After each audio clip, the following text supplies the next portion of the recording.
হঠাৎ মধ্যরাতের কলকাতার রাস্তায় একটি সুন্দরী অল্পবয়সী মহিলার দেহ পড়ে থাকতে দেখে আমার স্ট্রিট থানার এক কনস্টেবল সেখানে এগিয়ে যায়। প্রথম দিকে কলকাতার আইন শৃঙ্খলার দায়িত্ব ছিল মুঘল প্রশাসনের হাতে। বাংলা কিন্তু তখনও প্রযুক্তিগতভাবে মুঘল সাম্রাজ্যের একটি অংশ ছিল। পশ্চিমবঙ্গের দুটি প্রাথমিক পুলিশ বাহিনীর একটি হলো কলকাতা পুলিশ ও অন্যটি হলো পশ্চিমবঙ্গ পুলিশ। কলকাতা পুলিশ গড়ে উঠেছিল 1856 সালে, অন্যটি পশ্চিমবঙ্গ পুলিশ গড়ে উঠেছিল 1861 সালে।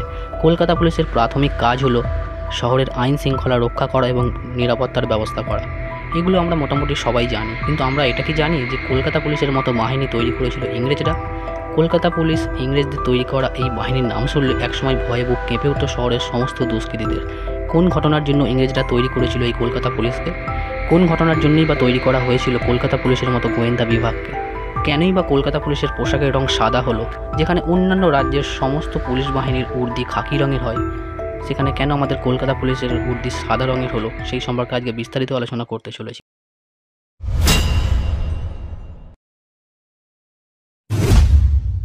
কলকাতা পুলিশের গঠন সম্পর্কে জানতে গেলে আমাদের ফিরে যেতে হবে 17 শতকে। 1690 সালে একজন ইংরেজ ব্যবসায়ী জোব চার্নক হুগলির পূর্ব তীরে কলকাতা প্রতিষ্ঠা করেছিলেন। প্রথম দিকে কলকাতার আইন শৃঙ্খলার দায়িত্ব ছিল মুঘল প্রশাসনের হাতে। বাংলা কিন্তু তখনও প্রযুক্তিগতভাবে মুঘল সাম্রাজ্যের একটি অংশ ছিল। মুঘল সাম্রাজ্য কিন্তু তখন আমাদের বাংলাকে শাসন করছিল। সেই সময় ইস্ট ইন্ডিয়া কোম্পানি সমস্ত ভারতবর্ষের শান্তি এবং নিরাপত্তা রক্ষার জন্য পুলিশ বাহিনী গড়ে তোলার কথা চিন্তাভাবনা করেন। সেই সময় ফৌজদাররা ছিল জেলার প্রধান আমাদের পুলিশ কর্মকর্তা। 1720 সালে ইস্ট ইন্ডিয়া কোম্পানি আনুষ্ঠানিকভাবে সিভিল এবং ফৌজদারি প্রশাসনের দায়িত্বে একজন অফিসার নিয়োগ করেন। তার অধীনে 3 জন নায়েব ও দেওয়ান ছিল, যাদের একজন ছিল পুলিশের দায়িত্বে।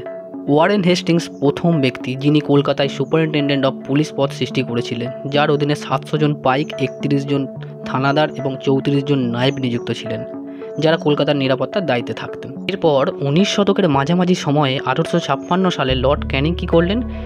কলকাতা পুলিশকে একটি পৃথক সংস্থা হিসাবে বিবেচনা করলেন, একটি আইন জারি করেন এবং এস ওয়াউচুম নামে একজন ব্যক্তি, যিনি তখন কলকাতার প্রধান ম্যাজিস্ট্রেট ছিলেন, তাকে প্রথম পুলিশ কমিশনার হিসাবে নিযুক্ত কিন্তু করা হয়।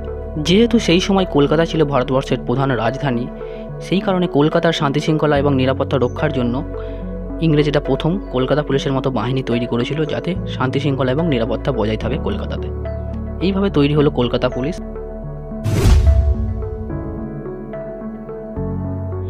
কলকাতা পুলিশ গড়ে ওঠার ইতিহাসটা অত্যন্ত সাধারণ হলেও কলকাতা পুলিশের গোয়েন্দা বিভাগ কিন্তু এতটা সহজভাবে গড়ে ওঠেনি। 155 বছর আগে একটি খুনের মামলায় তৈরি করা হয়েছিল এই গোয়েন্দা বিভাগকে।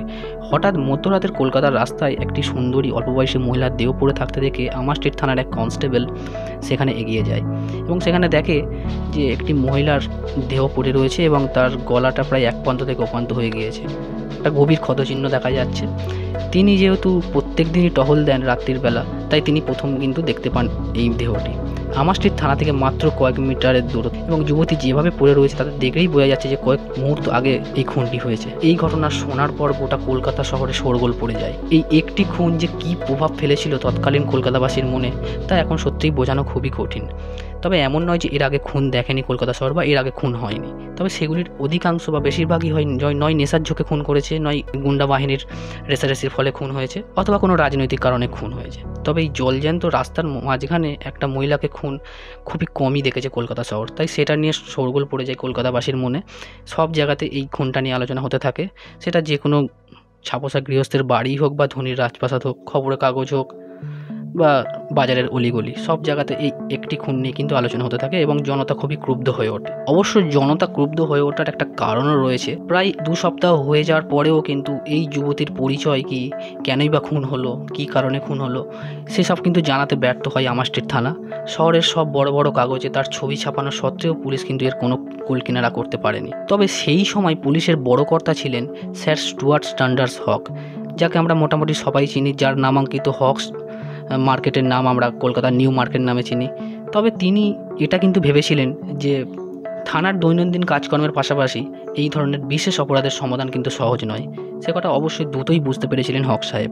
তবে তিনি এও বুঝেছিলেন যে এই খুনের কিনারা না করতে পারলে তার কিন্তু নেতৃত্ব নিয়ে প্রশ্ন উঠবে, সমগ্র পুলিশি ব্যবস্থা নিয়ে কিন্তু একটা প্রশ্নচিহ্ন থেকে যাবে আপামর শহরবাসীর মধ্যে। তখন হক সাহেব ভাবতে শুরু করেন যে কি করা যায়। কি করলে এই সমস্যার সমাধান করা যায়। থানার চৌহদ্দির বাইরে বেরিয়ে খুঁজতে হবে এই সমাধান। এমন একটি প্রক্রিয়া চালু করতে হবে যা থানা নির্ভর নয়, জটিল এবং ব্যতিক্রমী অপরাধের মোকাবিলা যায়। এক ভিন্ন রকমের তদন্তকারী সংস্থা তৈরি করা প্রয়োজন যাতে এর দ্রুত সমস্যার সমাধান করা যায়। সেই সময় মাথায় এলো হক সাহেবের একজন ইন্সপেক্টরের নাম রিচার্ড রিড। সদ্য 30 পেরোনো এই অফিসারের কথা উপরমহলের ইতিমধ্যেই কানে পৌঁছে গিয়েছিল অনেক আগে থেকেই। চটপটে বুদ্ধিমান তীক্ষ্ণ পর্যবেক্ষণ সম্পন্ন এই ব্যক্তি অত্যন্ত পরিশ্রমী এক যুবক। লম্বা চওড়া চেহারা দেখলেই মনে যেন একটা ভরসা পাওয়া যায়। তদন্ত শুরু হলো কিছুদিনের মধ্যেই। তিনি আবিষ্কার করে ফেললেন যে মিতার নাম রোজ ব্রাউন, সেটাও কয়েকদিনের মধ্যেই। জন্মসূত্রে তিনি হলেন অ্যাংলো ইন্ডিয়ান। তবে তিনি যে শুধুমাত্র নামই আবিষ্কার করেছিলেন তা নয়, কিছুদিনের মধ্যে তিনি এটাও আবিষ্কার করে ফেলেন যে কিভাবে খুন হয়েছে, কে খুন করতে পারে, সমস্ত কিছু তিনি ঠিক বুঝে ফেলেন এবং কয়েকদিনের মধ্যে হত্যাকারীকেও তিনি ধরে ফেলেন। এই সাফল্যের পরেই রাতারাতি তিনি বিখ্যাত হয়ে যান। অভিষেক হলো কলকাতা পুলিশের প্রথম পুলিশ গোয়েন্দা। এইভাবেই সৃষ্টি হলো কলকাতা পুলিশের গোয়েন্দা বিভাগ। এ তো গেল কলকাতা পুলিশের গোয়েন্দা বিভাগ গড়ে ওঠার ইতিহাস। এরপর আমরা জানতে চলেছি যে কলকাতা পুলিশের পোশাকের রং সাদা হলো কেনই বা খাকি হলো না। কলকাতা পুলিশের পোশাকের রং সাদা হওয়ার পিছনে কি ইতিহাস লুকিয়ে রয়েছে চলুন আমরা এটা জেনে নিই। পুলিশ শব্দটা উচ্চারণ করলেই আমাদের মাথায় আসে খাকি রঙের ইউনিফর্ম, কিন্তু কলকাতা পুলিশের কথা মাথায় আসলেই আমরা সাদা রঙের ইউনিফর্ম দেখা যায়। সেই ব্রিটিশ আমল থেকেই কলকাতা পুলিশের উর্দির রং কিন্তু সাদা হয়ে আসছে। সম্প্রতি অবশ্য রাজ্যের কমিশনারেটগুলিতে পুলিশের পোশাক সাদা করা হয়েছে, তবে এর আগে অবশ্য তারা খাকি পোশাকেরই ব্যবহার করত। কলকাতা পুলিশের এমন সাদা পোশাকের নেপথ্যে রয়েছে বেশ কিছু কারণ অবশ্যই কলকাতার আবহাওয়া।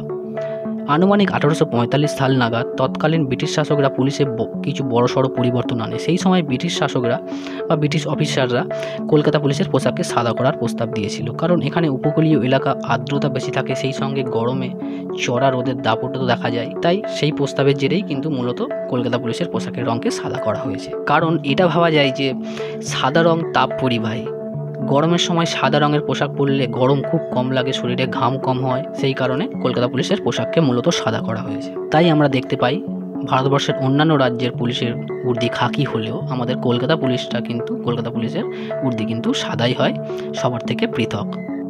তো আজকের ভিডিওটি বন্ধুরা এখানেই শেষ করছি। যদি ভিডিওটি ভালো লাগে অবশ্যই একটা লাইক করে দেবে, অবশ্যই চ্যানেলকে নতুন হলে অবশ্যই চ্যানেলটিকে সাবস্ক্রাইব করে বেল আইকনটি অল করে রাখবে, তাহলে প্রতিনিয়ত এই ধরনের ইনফরমেটিভ ভিডিও আমি আপনাদের সঙ্গে যখনই আপলোড করব তখনই আপনারা কিন্তু দেখতে পারবেন। Thank you so much. ভিডিওটি এতক্ষণ দেখার জন্য অসংখ্য ধন্যবাদ।